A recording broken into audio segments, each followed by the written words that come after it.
کوئی تم سے بھلائی کی امید رکھے تو اسے مایوس مت کرو، کیونکہ لوگوں کی ضروریات کا تم سے وابستہ ہونا تم پر اللہ کی عنایت ہے۔ اتنے خشک نہ بنو کہ توڑ دیے جاؤ، اور اتنے نرم نہ بنو کہ نچوڑ دیے جاؤ۔ مجھے تعجب ہے اس شخص پر جو اپنی برائیوں کو جانتا ہے لیکن جب اسے برا کہا جائے تو ناراض ہو جاتا ہے۔ دل کو قابو میں رکھنا اور اختیار ہونے کے باوجود ناجائز خواہشات پر عمل نہ کرنا، یہی اصل مردانگی ہے۔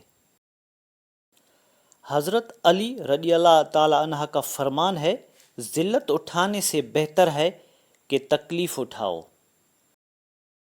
لوگوں کو دعا کے لیے کہنے سے زیادہ بہتر ہے ایسا عمل کرو کہ لوگوں کے دل سے آپ کے لیے دعا نکلے۔